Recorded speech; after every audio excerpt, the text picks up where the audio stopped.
we had always been thinking about positive childhood experiences and looking at the research, but I guess the research that Christy and Bob were involved in that was published in JAMA Pediatrics in 2019 that actually had me thinking about, okay, how do we integrate this in a ongoing way that is that we're always mindful of. So what we did was just sort of noodle around, like, well, how do we talk about this? You know, it's not really either or positive or adverse childhood experiences. They're not two sides of the same coin. So we're dealing with that and concept. And so what we decided to do was just call ourselves PACEs Connection, Positive and Adverse Childhood Experiences. And this recognizes that I think where the movement is starting to go, which is understanding that it's really not two different buckets, but it, as Christy and I have talked about for at length for a long time, they intertwine, and they intertwine throughout your whole life. And not only do they intertwine personally, but it intertwines in our communities, in our organizations, and in our whole nation. So we decided to go ahead and do that, even though we know and recognize that we're at the very beginning of all of this. We wanted to say, okay, here's our attempt at getting at a unified approach to get all the pieces that people are working on in the ACEs movement kind of under one umbrella. That's trauma-informed practices, social emotional learning, neurosequential model therapeutics, all kinds of things that sort of belong in this arena, and say how do we address them all? How do we not forget about them? How do we intertwine them? The other thing that we're very cognizant of is that we want to integrate into every step we need to recognize race, equity, and inclusion in everything we do, especially in this country.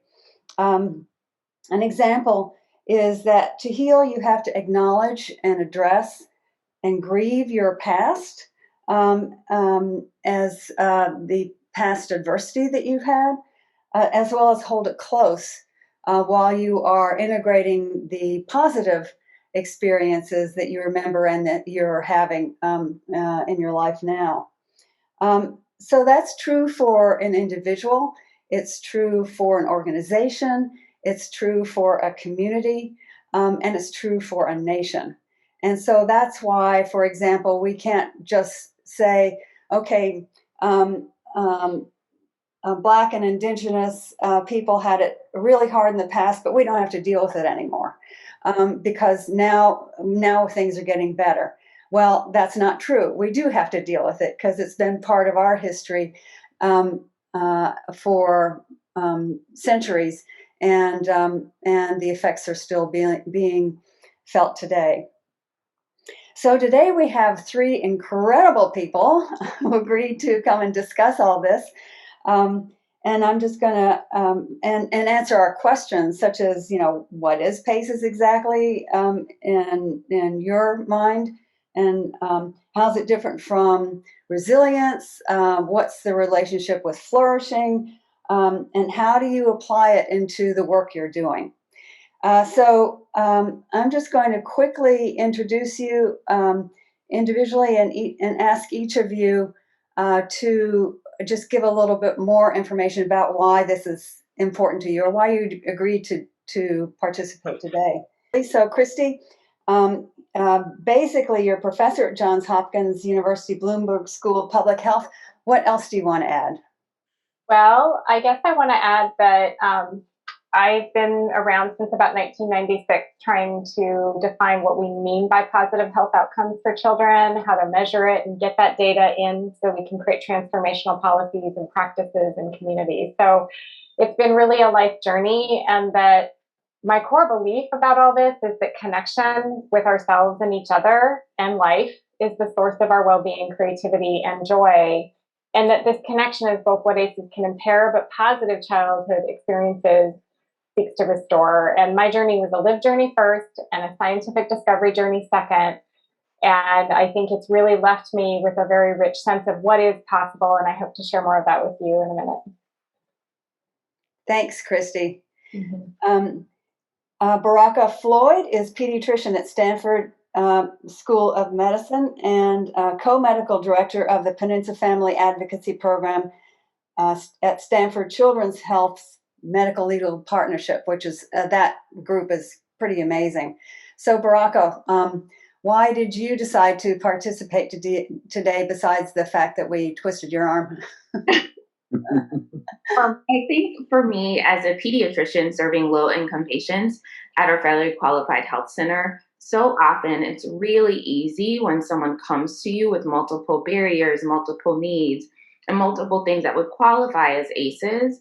It's often really hard for providers to see the whole patient and to really think about what the positive things are that are happening in that patient's life and how we can use those things to help that patient and that family meet what their goals are. So what I really am interested in being involved in this movement for is helping to further infuse medicine with this idea that our patients are more than a problem list.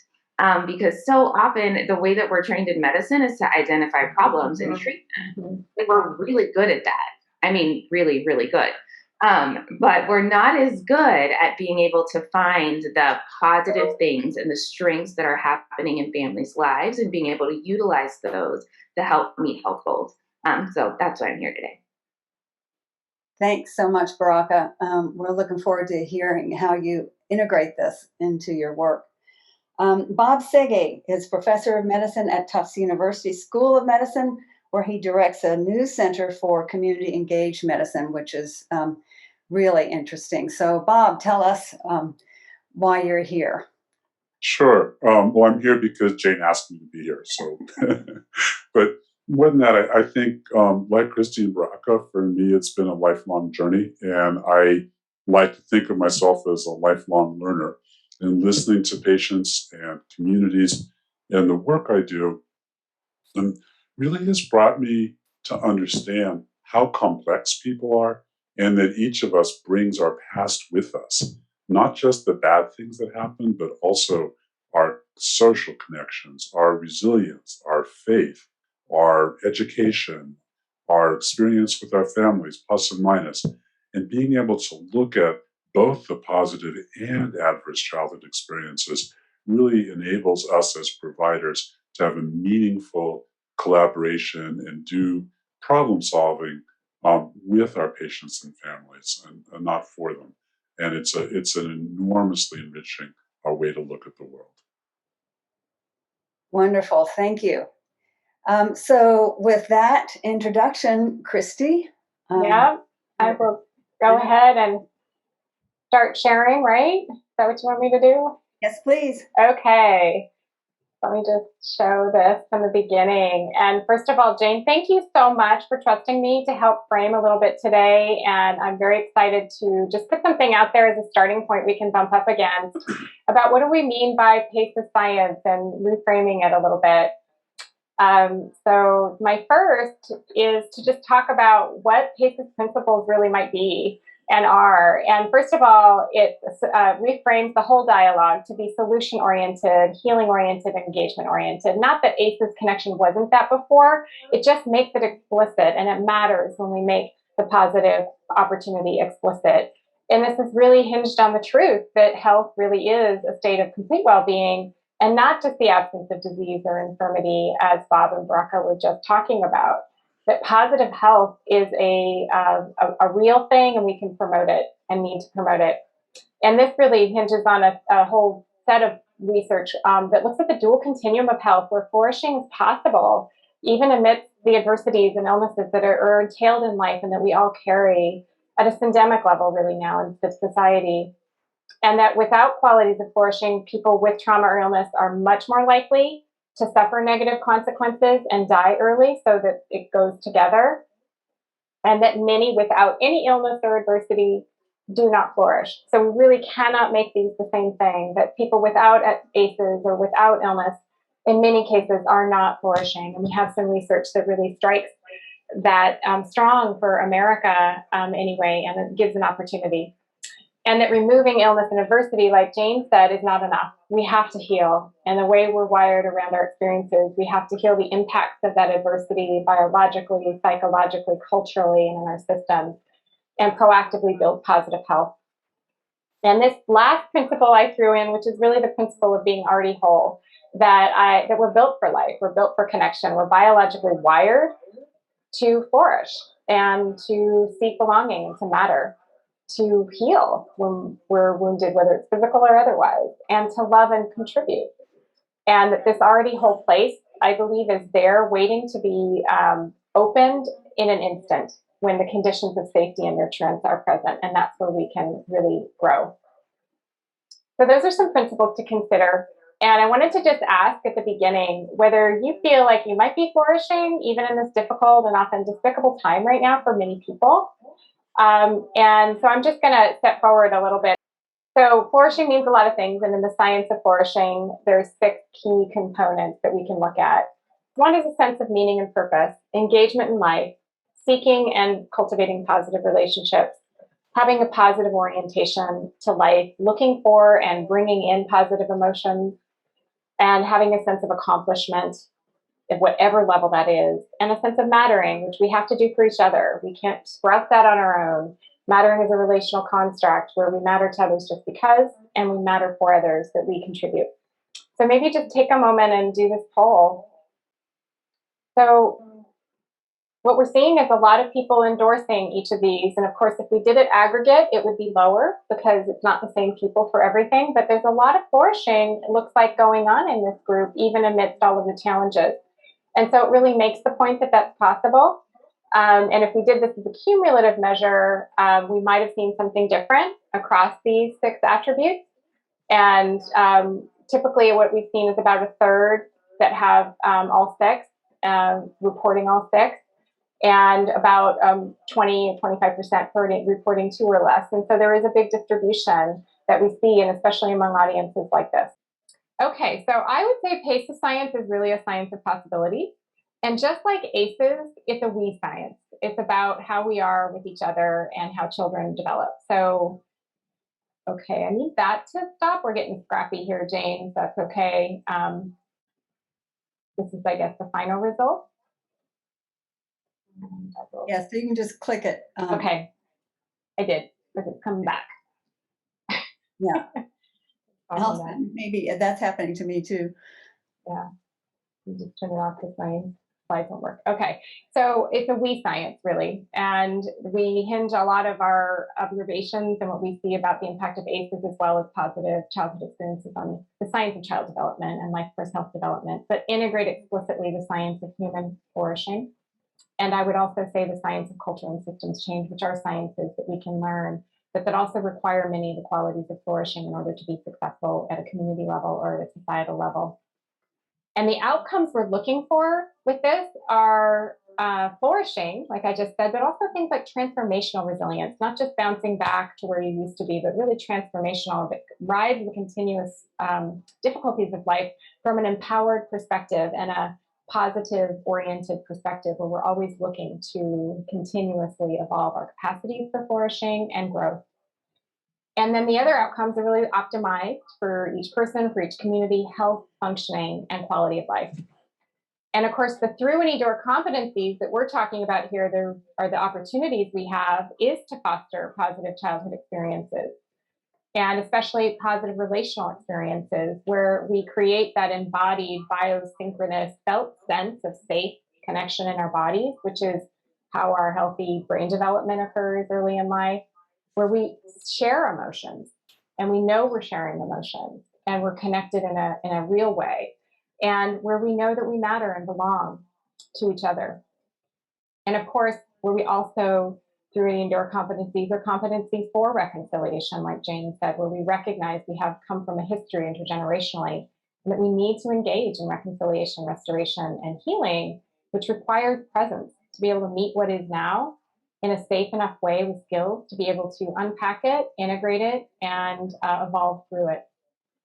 So I'm just going to go through a couple things to leave us with. One is what I call the possibility paradigm. And as many of you know, Dr. Sege and several other colleagues and many before us started this work of looking at what buffers adversity. And our work was to look at whether we could create something like the ACEs measure, but with a positive spin, so a positive childhood experiences measure. And we didn't know if we could because they were separate items, but we were able to validate a cumulative positive measure that really is anchored to feeling, where adults look back on their life and say, did I feel able to? Not objectively, should I have felt that way, but did I feel it?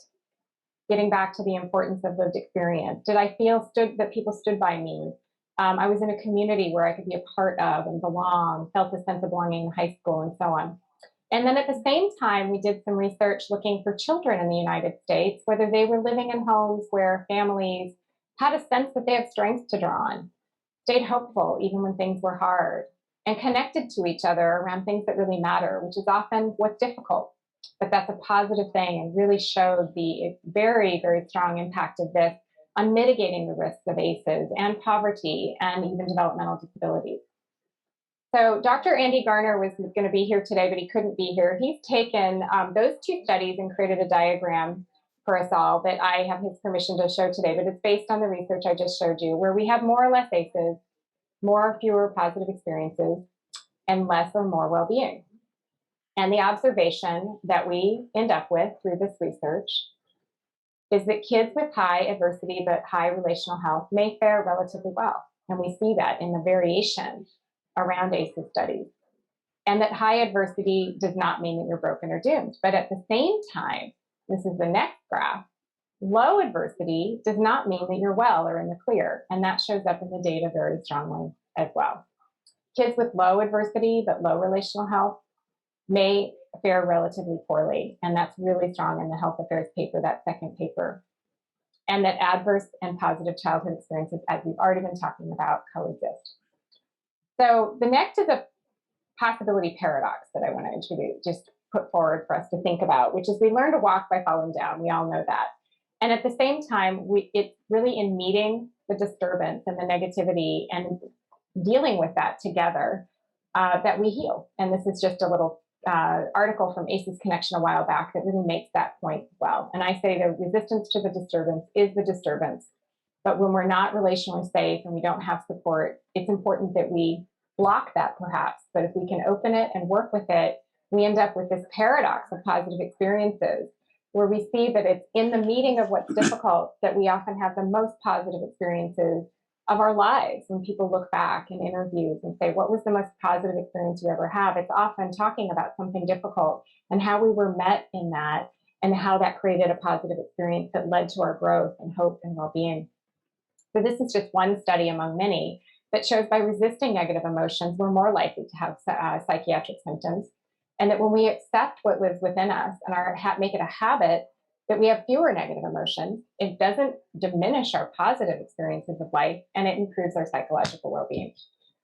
And so I'm going to name one possibility pitfall, which is related to that, which is something that can be, we have toxic stress, but we can also have toxic positivity, where we go simply the other way and use positivity as an override to what actually is also already there. And to me, what we want to do too is make a possibility promise. It's typical with trauma and in a lot of our groups that try to address trauma that we might not celebrate what is good and whole and what we're happy about because we're so focused on the trauma. And we live in a culture where it's almost a badge of honor to be kind of unhappy or burnt out or something. But we do have moments of possibility and happiness and joy. And to grab them as they come through and allow them to be part of our life can start to infuse our brains and bodies with an orientation toward the positive, where we can then access what is intuitively natural for us to do to cultivate those positive childhood experiences. And that's really the possibility effect, that just by imagining what could be, even if we don't have it now, it turns on our creativity, our noticing of things we may not have noticed before that do feel good, that we can use as a resource as we continue to heal, that orienting toward the sun, just as the sunflower, is something we can do with our imagination and to then actually create what we're imagining through our lives. And in this way, everything you do, say, And that matters a lot. Like we're rewiring our brains or having our experience now and now and now. So we all matter every moment to each other in terms of being able to help turn on that capacity for cultivating positivity and healing. And this is the final point before I end with a couple of final principles on the pace of science, which is finding the jewel. This is an exercise I do in some of my classes where I teach some of this. And it's really to just recognize that everything that's hard is sitting on top of a true and right longing. So if I'm upset, it's because there's something that's really right to want that was violated or that's being threatened. And that recognizing that our longings really are for peace and connection and contribution and being together in a peaceful place, that I think that's what we're wired for. And when we can take what's difficult and go to the bottom and find the jewel that it's sitting on and allow that to be present at the same time, we can really bring together the positive and the adverse in a way that helps access our brilliance and creativity to heal and flourish amid adversity.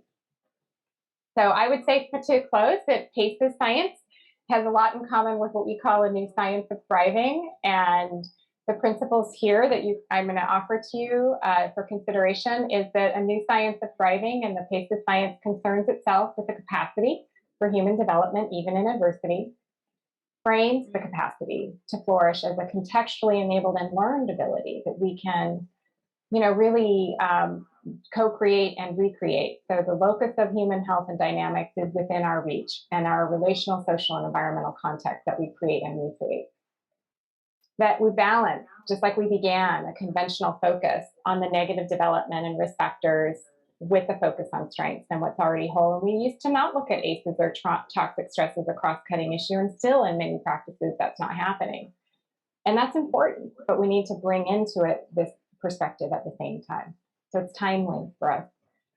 And that this new science of thriving continuously innovates, learns to walk by falling down, to engage these largely untapped capacities that we actually have when we look for them and cultivate them for self, family, and community-led healing, and that we can use to tap into create the culture change and the systems change that we need.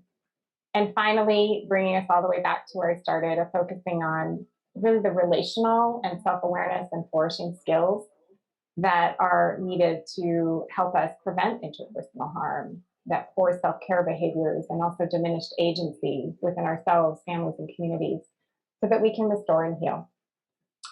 So that's my little introduction, and I will turn it back over to you, Jane. Thank you, Christy. That was quite thought-provoking. I think we could probably spend hours on each of those slides. Okay, Bob, you're up. You've been thinking about this for a very long time, and we could also spend hours with you as well. So please talk about what you're doing in HOPE. Sure. First of all, I just want to thank Christy. I think it was a wonderful presentation, and she's been at this for such a long time and been so productive. And if you look at all the things that she's published and how much we all owe to her, it's worth just pausing and recognizing that. So we've been looking at healthy outcomes from positive experiences. And based on a review of literature, looking at programs that work for children and youth, we boiled it down to 4 kinds of experiences that children need to have to thrive and become resilient. And those are relationships. And for all of us, that relationship first starts at the moment of birth, when there we are, there's the person who gave birth to us, that first foundational relationship. Then we have relationships with other caregivers, relationships with peers, and we know, especially for teenagers, relationships with other adults, other than your parents who care about you, are really important. But in addition to relationships, we need safe, equitable, and safe environments to live, learn, and play.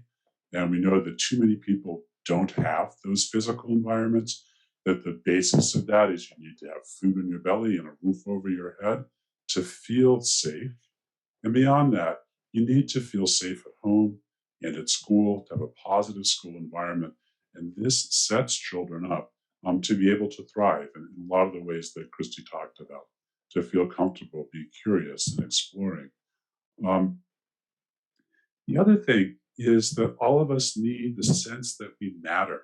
And the sense of mattering comes from civic and social engagement. And that can begin with, can you help your dad grab a diaper for your little baby brother? All the way through to what teenagers do. And we know that in this presidential election year, there were a lot of adolescents around the country who, even though COVID was going on, still got incredibly engaged in everything from voter registration to just mutual support. And finally, opportunities for emotional growth. And as the little diagram shows, this happens through play, that children learn emotionally by playing with each other. And it's up to adults and society to create conditions that allow all of these things to happen. So for me, the best example is paid parental leave. It's been demonstrated that paid parental leave reduces child abuse and neglect.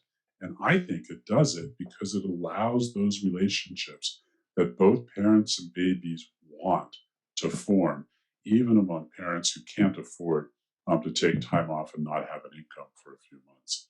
So all of those things are important, but they're not just a parental obligation. And thinking about PACEs, positive and adverse childhood experiences, they are so interwoven.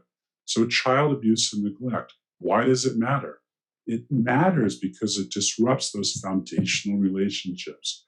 If you have a small burn on your skin and it's because you were playing with your friends, the consequences of that are so much less severe than if an adult who is supposed to be caring for you caused that burn. They can disrupt environments. Family disruption disrupts that feeling of safety at home, that environment. And what Wendy Ellis refers to as adverse community environments make it more difficult to engage and more difficult to have opportunities for emotional growth. This has really caught on. We're going around the country, we're all over the place, and I think you'll see more and more messages related to positive experiences, positive childhood experiences, all of those things to add to what we already know about adversity with the key message that all of us grow as a result of all of our experiences. So I want to close and leave you with a picture. And the picture is that we all carry our past with us, just like trees do. So we all know that a tree might have tree rings and some are fat and some are thin. It's one way of thinking about it. And some trees grow and thrive in multi-generational forests like this one. Other trees live on their own. They're kind of solo trees. And if you look really carefully, maybe this tree was transplanted from somewhere else and is now making a go of it in its own new environment. All of those things happen, and we can see that that's what happens with trees. Trees may have experienced trauma. It could be fresh and really dangerous, or it could be old and healed. And if you look at a tree, you can see both the growth and the trauma in the tree, in the adult. And some of us, like this tree, become magnificent and objects of admiration just by doing what we are, what we do. But I'd like you to think about, as I close today, think about reflecting on when you look at a tree and you look really closely, you can see its past. Was there trauma? Did a deer eat the lower branches? Did it grow? Did it have enough rain? All of those things. People are the same way, and we're all unique and individual as a result of the experiences that we have. And if you look at positive and adverse childhood experiences, and you look around at ourselves, at the clients that we take care of, at our family members, and begin to think about all the things that make us who we are, it's an incredible opportunity to understand the complexity and to try to make it maybe a little more sunshine and a little less lightning. So I want to close with that and turn it back to Jane. And I'm really looking forward to having time for a conversation. Thanks, Bob. That's such a perfect metaphor. The trees. It's I'll never look at trees the same way now. So thanks. Baraka, so you've been actually putting this into practice in your clinic. So if you could talk about that, we'd really love to hear about what you're doing. Yeah, sure. I'm actually just going to talk with you about a case that touches my MLP work and touches our clinical work. And this was earlier on during the pandemic. I was seeing a 10-year-old little guy at our federally qualified health center that's located between San Francisco and San Jose. And we primarily serve patients of color. And this is a family that I've known for years. They have experienced chronic homelessness. So, what would frequently happen is her children, all who have various developmental and behavioral issues, would get connected to services. They'd start to make gains, they'd lose their housing, and then they'd move counties, and then we'd lose services, and we'd have to start all over again. And you can imagine how frustrating that is for a parent having to get reconnected because they just want to go back to the person they had before, but systems aren't set up to make it so that it's easy for families to navigate. So that's kind of the background. So this little guy is coming in for a well child check, and I hadn't heard from them in a while. And that usually means either they're doing really well or they're doing terrible. So I was already bracing myself to be ready to dive in, to kind of figure out how to spin things around to a positive if I needed to. So the visit started with really great news. Mom tells me that her U visa has been received. And she wanted to get connected to our social worker to get connected with newly available resources that are associated with this big change in their citizenship. That is a huge financial gain for this family. The child starts to tell me how they've been playing Pokemon Go with his mom and his brothers, and it's so fun. They've walked 13 and a half kilometers over the last week. And this is a little guy that usually looks unhappy in clinic. So for him to light up and be bubbly and talking to me that way, I was like, whoa, okay. Then I asked if they have any concerns, and the celebrating like abruptly stopped. Like you could just sense the tide change in the room. Mom started to explain how the steady job that she'd had for months, she suddenly got laid off with COVID. She also had recently lost a pregnancy and broken up with her partner. And she was really upset and distressed and sad about that, but didn't feel like she could take the time to process those emotions because she needed to be there for her sons. And then her son, who's had lots of academic difficulties and was years behind in many subjects, had actually started to get academically caught up during distance learning, but was still having low self-esteem and would call himself stupid or hit himself in the head when he didn't get answers right. So clearly still some growth there. I was able though in that visit, I'm going to go kind of fast just because I want to make sure we have enough time for questions. We were able to, during that visit, despite this long history of trauma, despite the fact that you guys have heard that if we did a pearls for mom, or if we did one for the son, that it would be a high ACEs score, that there were strengths and there actually are lots of building blocks for hope that are present. So I was able to sit and talk with mom and start our conversation from the place of, hey, mom, you know what? You knew that you could come here to get the additional support to unlock the additional benefits that you can get with this change in citizenship status. That's knowledge of concrete support, and that's a strength. And then that you're going beyond, despite the adversity that you're experiencing. You're telling me how depressed and sad you are, but you're taking your kids outside every day and giving them access to nature and fun and play. That's huge. Like, I don't know if I could do that, and I'm not experiencing all of those things. And she innately knew in the setting of the pandemic that that's what she needed to do for her sons. That was the beautiful thing about it. And that making that comment to mom, watching her face change to see that, oh, I did a good thing. Okay, this is great. And the fact that for this mom, I think being able to have that shift and to recognize that there's something that I'm doing that no one had to tell me to do, and that I knew within myself as a mom that this is what my kids needed, provided us with the ramp for this mom who for years I've been trying to get to do individual therapy, sat on the phone and called the access line and signed up to get set up for therapy, which is huge because this mom has had a really long history of trauma. And as somebody who would benefit from therapy.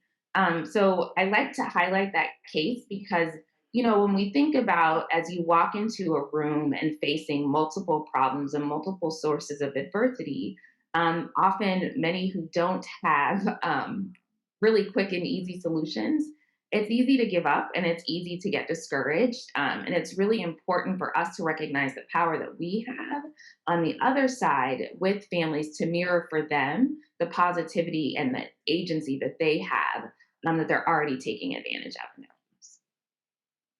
I'll stop there so that we have time for questions. Thanks, Veronica. That's quite a wonderful story, and I can see how that family now will be integrating these positive and negative in a way that is, or they can see that it's more balanced, and I think that's a really wonderful thing. You want to say something? No, I was going to say, I think the other part is I've had a follow-up visit with them, and the older boy that was there at the visit was like, yeah, he's like, so since you said it was good for us to go outside and be together outside, because that's, the way our bodies heal from stress, I told my mom that we need to do it twice as much. So it also was something that like motivated him. And as a side note, for many folks, these children are obese. So the fact that they're excited and ready to engage and go outside, and that we were able to engage in that in a way that was not something that's just related to a negative thing, that's a treatment for a problem, I think also is really transformational for them. Yeah, that's great. So I think that Allison has been keeping track of a few questions, but I wanted to start out with one that someone else asked me, which is, so we're at the beginning of this PACEs science, if you will, and there's been essentially, I know that Christy, you've been doing a lot of research in this area, but we have essentially one study from Wisconsin for the looking at the positive childhood experiences there. So do we need to do what's happened with the ACE study and do lots of other research and different communities and communities of color in different communities that don't have the same advantages that perhaps people in Wisconsin did? Absolutely. Yeah. Go ahead. I think, Jen, I want to hear Christy's answer too, but we're starting to do that. We have the PCE question that went out in 2020 in South Carolina, Kansas, and Montana. And the CDC is adding positive experience questions, related questions to the youth, the youth risk behavior surveillance system. And I just want to say that we specifically did a little survey, as you know, with the ACEs Connection community, and just asked people at ACEs Connection to do something very similar to what we did in Wisconsin. And in this community, we found the same result. We published on the blog last fall that individuals who had a high number of ACEs but also had PCEs had stronger mental health. And it's kind of fun to see that we can use this organizationally as well as in larger national samples. And I think you'd expect to see more of that coming out over the next few years.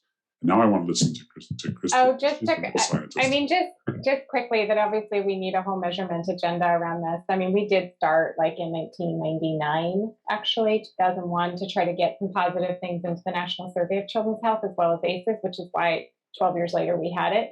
So we do see already with children in all the basic research that we see mitigating factors that really, if you look at them, are what we're thinking of as positive experiences. So the science isn't as far behind as you think. I think we need to codify it and then look at the gaps, but we really need consistent measures that are culturally competent and that also start to look at where are we going to impact the physical conditions, because we have not seen so far as much of an impact on the physical impacts of toxic stress in addition. And of course, we know that we need food, fun, fitness, other physical things that come about, but to look at how those intersect, to look at the whole set of effects, huge variation in outcomes for ACEs. Most people do not go on to have all these problems. It's just more likely.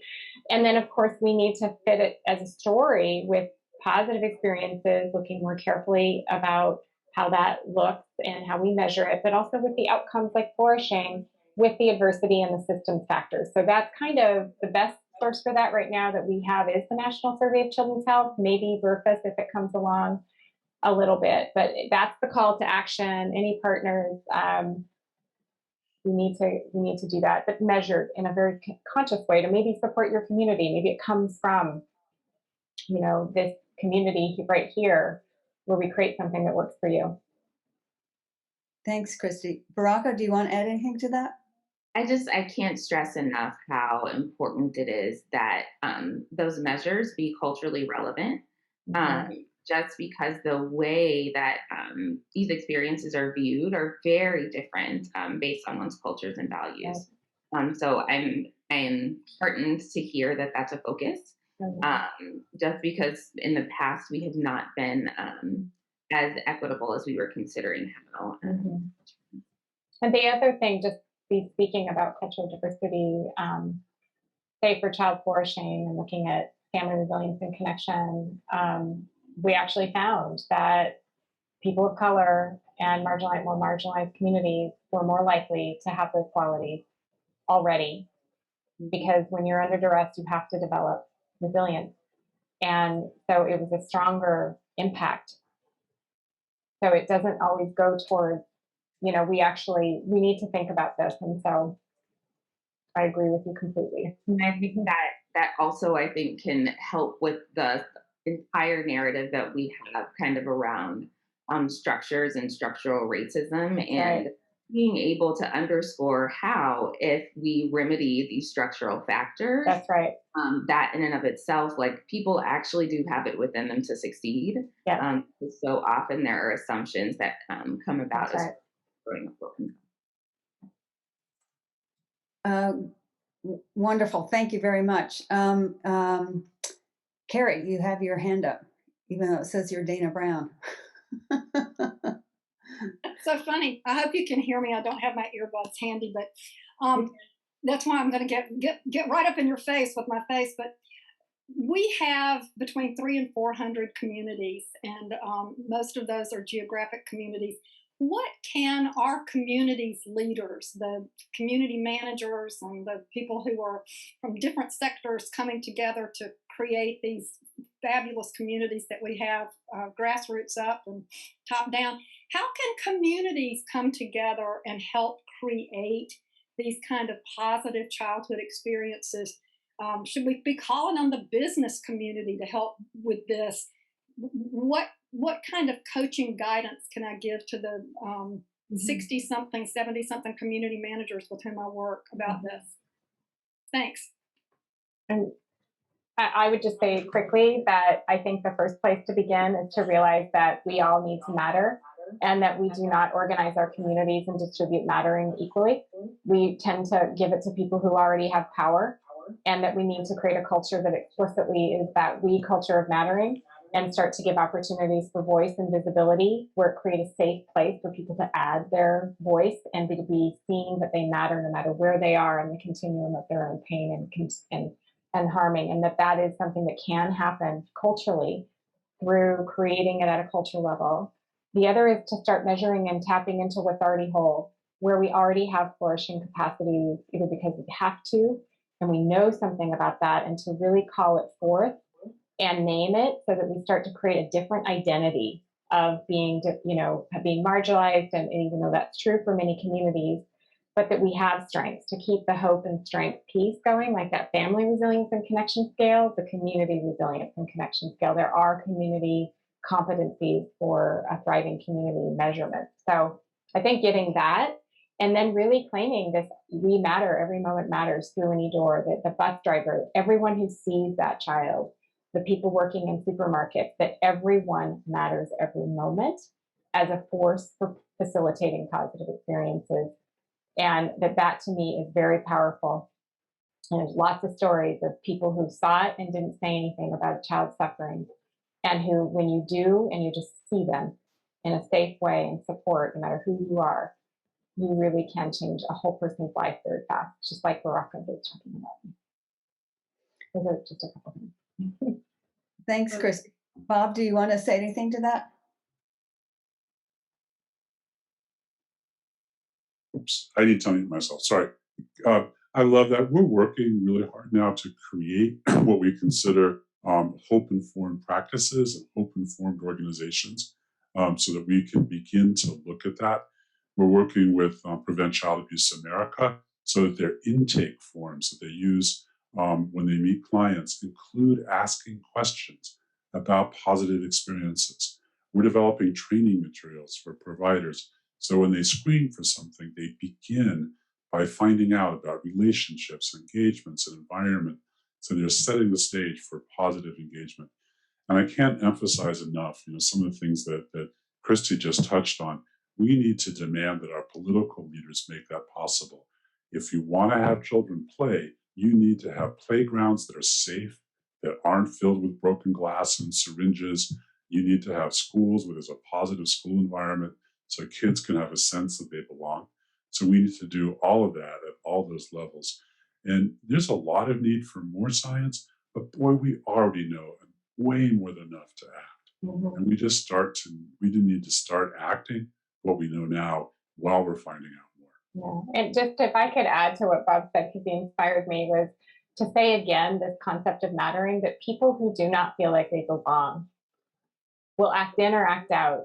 And a lot of the disruptions we see are from people feeling systematically marginalized, and it gets played out in your health, but also in acting out. And that there are ways that a person who might do something destructive could have been met in a different way, where we put aside all our judgments about why people look disturbed, but realize that they're disturbed for a reason. And we know for sure that reason has something to do with not being seen, not feeling they matter, and finding ways to create that community feeling, really as a public safety activity even. And I wanted to ask Baraka, is how have you integrated that into your clinic? And has the medical legal partnership addressed some of this? So I'll speak to our medical legal partnership and the things that we're doing first. So a lot of our work has been around education because we see lots of educational inequities, especially for our patients of color that don't speak English as their first language. So we've done lots of work with our local districts to improve access to things like dyslexia programs and things of that nature. We also do lots of work with our health plans to try to make sure that children have access to the appropriate therapies for physical therapy, occupational therapy, or speech therapy, or mental health therapies if they need them. And though this doesn't feel like a PCE activity, it's actually unlocking access to these really important structural things that children need to have to be able to thrive and to contribute and to feel like they belong. And then from the clinic standpoint, because our clinic is a residency clinic, we're really working to train our residents to learn how to do this. So as part of the Hope Innovation Network, we're basically doing QI, so PDSA, so plan, do, study, every single week of different ways that we can implement hope into the way that we are with families. And then we hope that this culminates with us being able to start screening for strengths to get ready to start to screen for ACEs in the upcoming years, as we hope that this gives us some nice concrete ways to start the path of culture change from a deficit-based structure to a more asset-based structure. Because these building blocks they just make sense. It's a lot easier to kind of explain this to our learners and make it where it's a lot more accessible as we await getting everybody trauma-informed care trained. Great, thank you. And I just want to recognize that we're going to be running over time as of this moment. And so if you all want to stick here for about another 5 or 10 minutes, we can ask a couple of the questions that you've asked. And But before I do that, Bob, you're going to be addressing this again in a summit that's happening in a couple weeks. And why don't you talk about that? Because there are lots of questions and comments, and I think that your summit will be able to answer a lot of that. So go ahead. Oh, you're muted. And Jane, as you know, you'll be there, and Baraka will be there, and Christy will be there, and I'll be there. We'll all be leading sessions or the plenary. I invite everyone to register. It's going to be wonderful. There's the information about it, including the website to launch. Reverend Daryl Armstrong from New Jersey will be doing our keynote address. If anyone's ever heard him speak, he's a remarkable person. He himself was a foster child and is now the pastor at one of the largest churches in New Jersey. And he uses hope in his pre-baptismal counseling. Really amazing person. And the afternoon will be interactive workshops, small groups with national leaders like Jane and Baraka and Christy and Melissa Merrick from Prevent Child Abuse America and several others. So please join us. It's free. It's our first annual one. And if I don't say first annual doesn't sound optimistic enough, we're really optimistic about this and would love to have anybody who'd like to join us. Please do.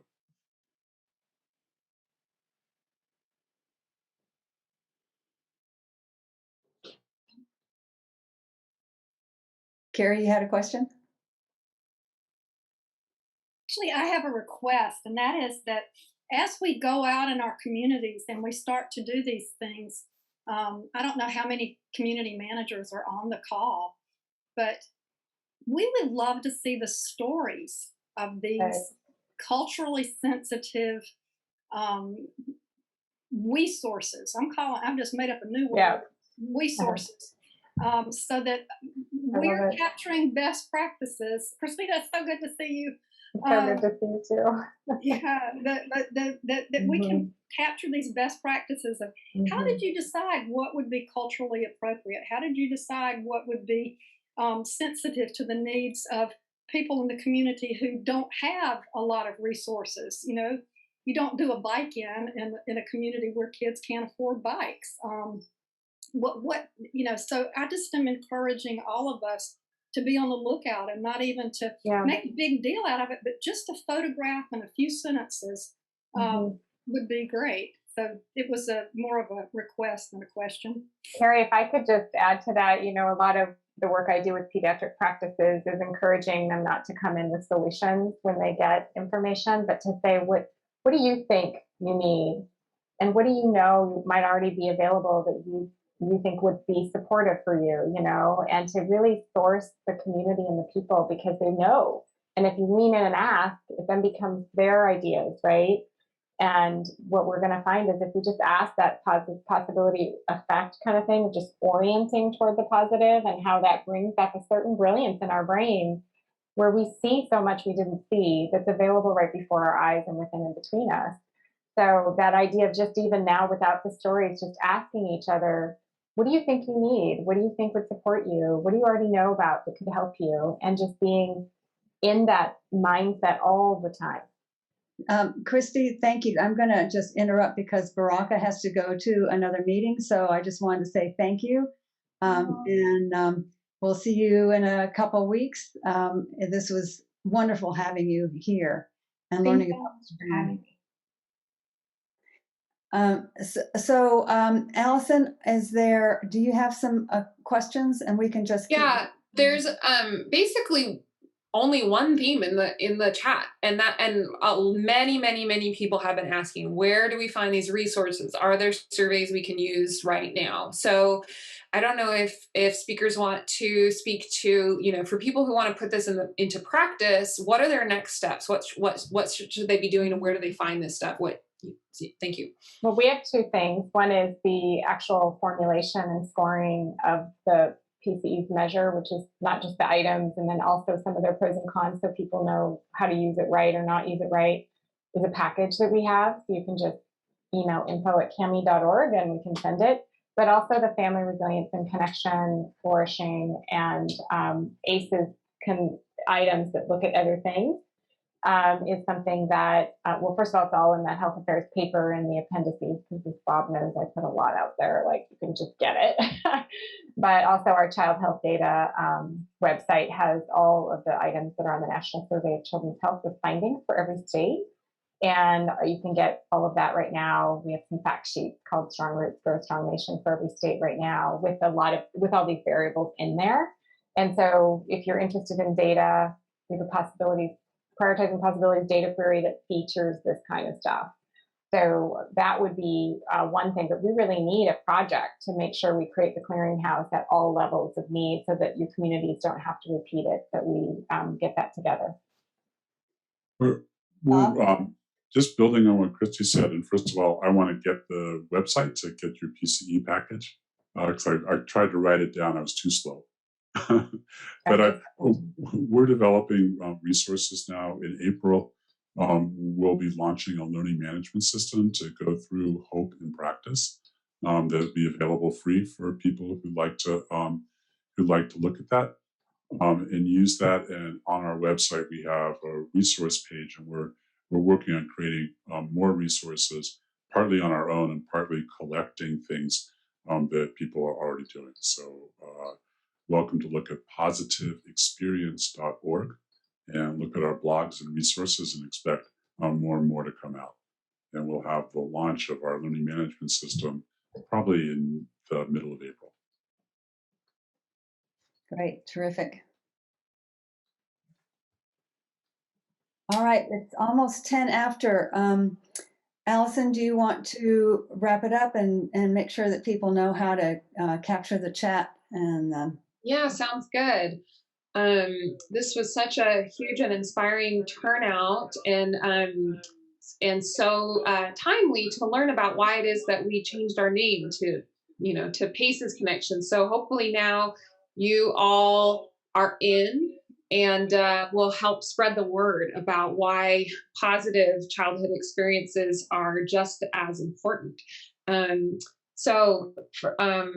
If you would like to save the chat, go ahead and click on in the chat the 3 dots and then click Save Chat, because there are a lot of links and things in there. But we will be updating PACEs Connection with all of these resources, and we have a resource center on our website. So if you're sort of like, where do we start? Where do we go? PACEsconnection.com. Come to us. We're here to support you. We're here to give you all the information you need.